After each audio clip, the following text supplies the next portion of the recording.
Hey everybody, it's McGann, and I am here today to do my first non-Coraline related book versus movie. I don't do a lot of these, but I plan on doing a few segments on The Last Unicorn, so I read the book to see if it could kind of answer any plot holes. And it does actually fill in a lot of the plot holes I found in the movie. So I'm going to go at this assuming that you have seen the movie and you're only watching this to figure out what's different in the book.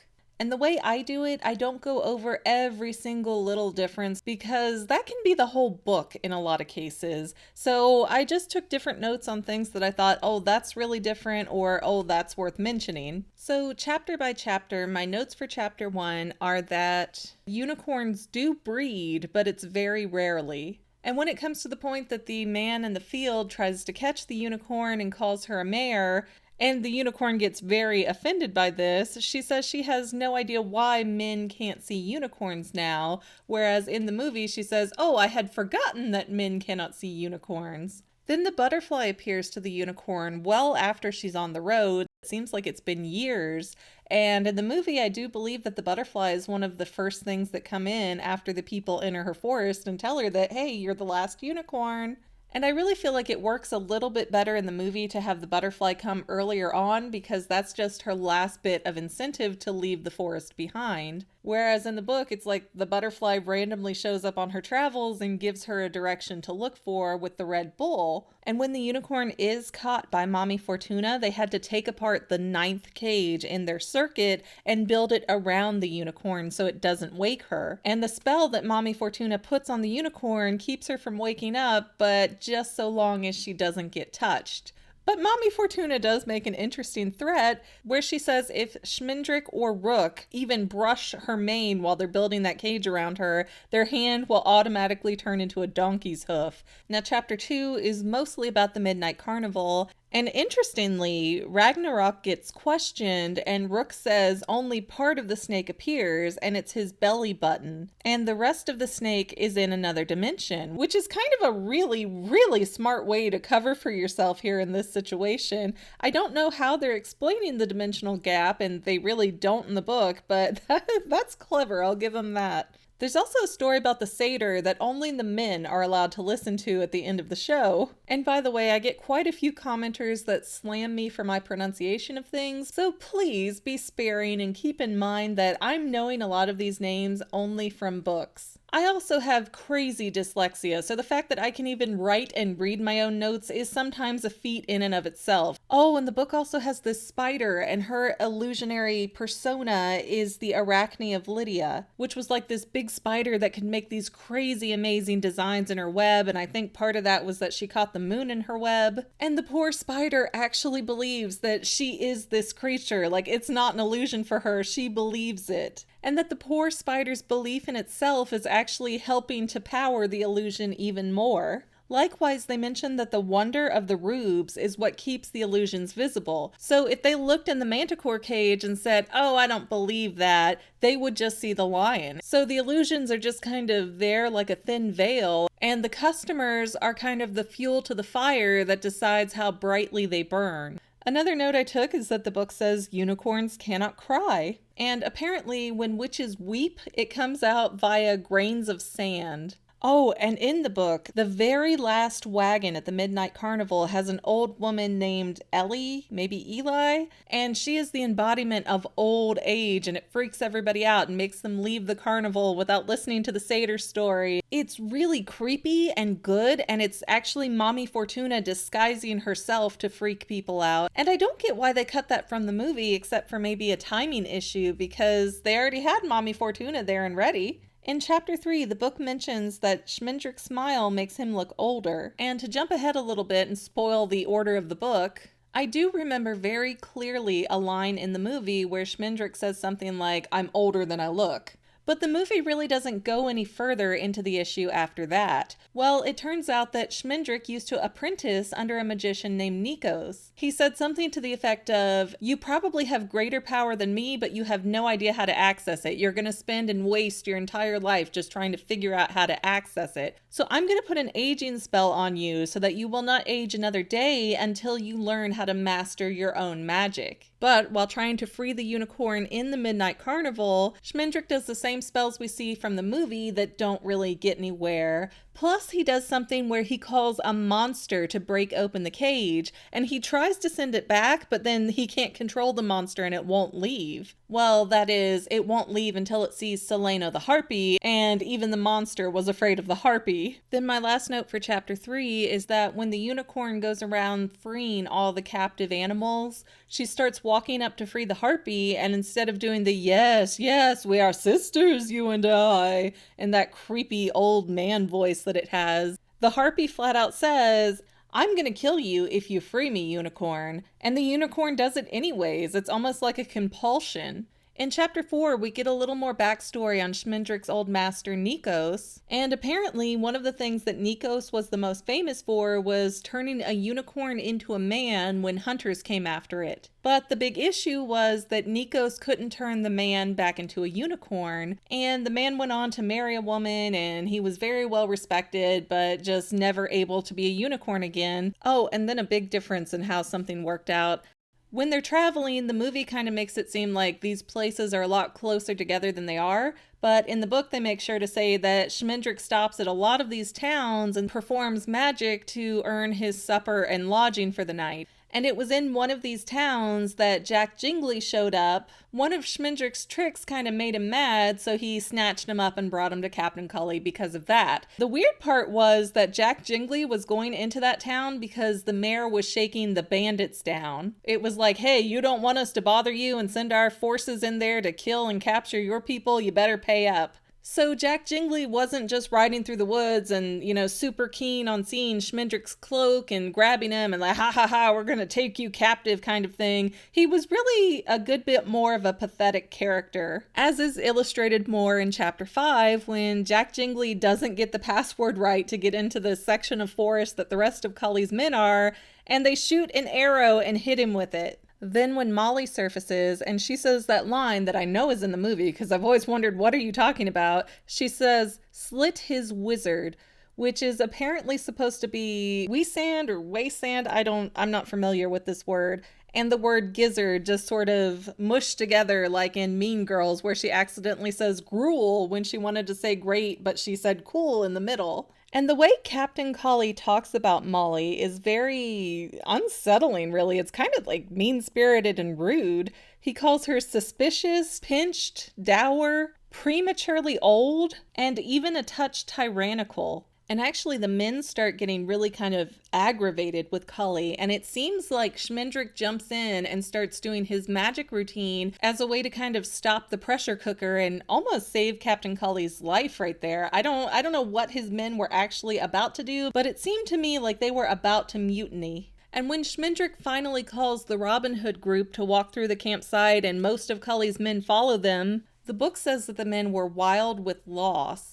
And having seen that scene so many times in the movie, I always just felt like it had a juvenile kind of quality to it. But after reading about the feeling of loss, I kind of get it now because they were out in the forest hoping that they could be these great Robin Hood figures, and reality was not so kind. So when presented with their heroes in front of them, it was like a chance to recapture that feeling that they had, that feeling that drove them into the woods to be with Cully to begin with. In chapter 6, there's also a section that is not in the movie where they have a prince and a princess that are out in this field and they're having this nice lunch, and then the princess gets up and sings and calls for a unicorn. And a princess calling for a unicorn was some sort of ritual to prove that she was still virtuous, intact, a virgin, however you want to put that.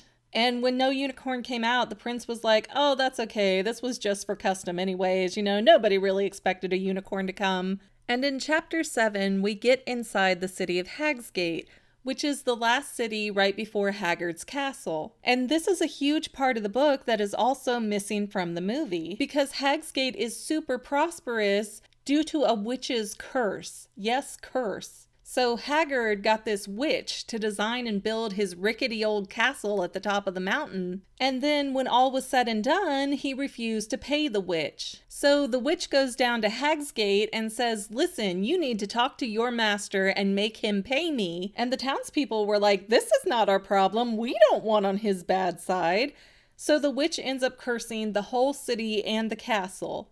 And I didn't write down the exact curse words, but she said that the city of Hagsgate will be very prosperous until one of their own goes and destroys Haggard and his castle. And really quickly, the people decided, well, how are we going to get out of this curse? I know, let's just not have any more children. So for 50 years, the town of Hagsgate has had no children, but the main man of the town that Schmendrick and Molly talked to, named Drin, he says that 21 years ago, he was out walking at night and there was a baby that had been abandoned, like on the butcher's block. And the baby was surrounded by cats. And he was like, I see the markings of a hero in this one. So he shooed away the cats.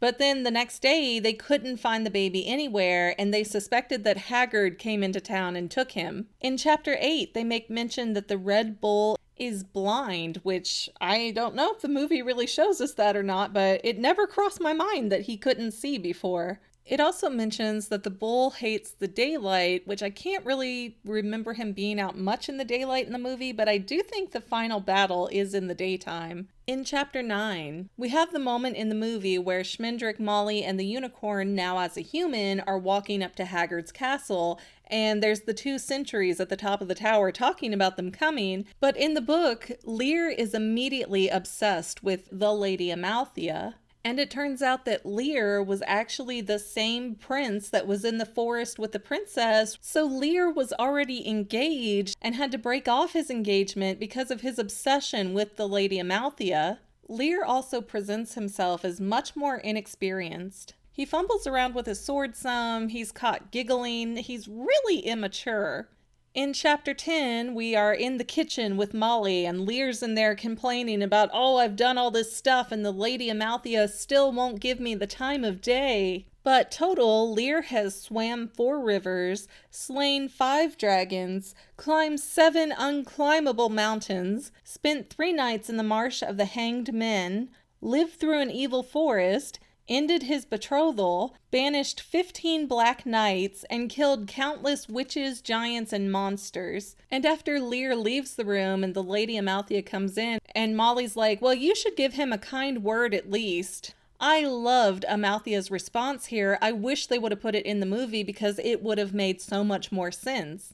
She talks about how Lear has done all this stuff that she doesn't want him to do, that she doesn't care what he does. And just imagine what he would do if she started speaking to him. She says, he wants me as much as the Red Bull did. And I believe that that is true. It seems like Lear is not so much in love as he is in lust. And at the end of this chapter, the 4 men-at-arms come in and they eat Molly's cooking, and they apparently work for Haggard for free, and they stay because they're so old they have nowhere else to go.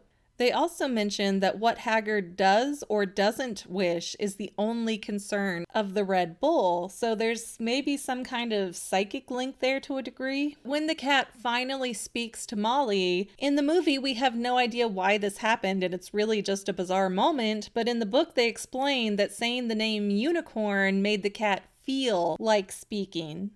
In chapter 11, this is where we see the Lady Amalthea really start to take over for the unicorn. And at the end of this chapter is where we get the confrontation between the Lady Amalthea and Haggard out on the balcony. And Haggard retorts that, well, she couldn't take the bull if she wanted to because the bull only serves someone who has no fear. And the book describes Haggard as getting much more joyous when he watches the sea, almost like he's going back to his childhood. In chapter 12, we meet our skeletal friend hanging out up in the pillars. Well, in the book, he is a skull only, and he used to be Haggard's chief henchman, but he got beheaded for no reason, or so he says. The skull believes that Haggard just wanted to see if being wicked would make him happy for a while. And after they bribe the skull with the wine and get the information and they're about to leave, the skull says, wait, break me. And Schmendrick's like, no way, I'm not going to break you, you're crazy. And the skull goes, all right, I tried to warn you. And he starts screaming, the unicorn, trespassers, Haggard, unicorn. And then he tells Schmendrick, I tried to warn you, I'm disloyal, but I'm not that disloyal to let a unicorn go by me. Anyways, on to chapter 13. And now we have the big battle scene between the unicorn and the Red Bull. And how I understand it, after being changed back into a unicorn, the unicorn kept all of her human emotions. So when she saw Lear die, that gave her this flood of emotional rush that powered her horn and made it go into Super Saiyan mode so that she could go after the bull. And apparently the Red Bull never fights, he only conquers. So that's why he went off so easily into the ocean. Chapter 14, the last chapter, my final few notes.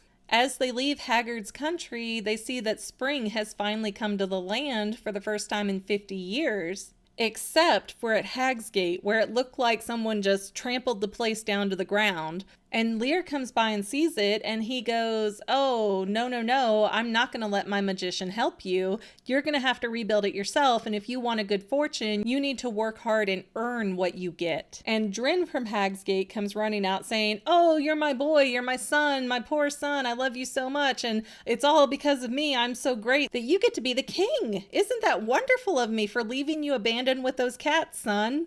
But Lear does pardon all the criminals in the forest, and Molly says, "I hope Cully and his men hear about it." And it turns out that they do, and most of them come out of the forest and go into musical careers, except for Captain Cully and Jack Jingley, who like being their Robin Hood roles. And Schmendrick, Molly, and Lear all have a dream about the unicorn. It's all a different dream, and Lear is so hurt because she doesn't talk to him in it. But on the final pages of the book, when Lear is going home defeated and Schmendrick and Molly are going off into their new destiny, Princess Allison Jocelyn appears and says, "Oh, help me, my father's been captured by my uncle and he's got my brothers captured and I had to bribe the guards to get out and I need a hero." And Schmendrick says, "I can't help you there, but here, take my horse and about a half an hour that way you'll run into someone named Lear. He's a hero, he can help you." And that's all of my notes. Thanks for watching, and I hope you enjoyed enough to like, subscribe, and share this video. I've also got a lot of other videos on my channel that you are fully encouraged to go check out. Plus, you can find me on Facebook at Say Halo Goodbye, which is my gamer tag, or Twitter at _Fanily.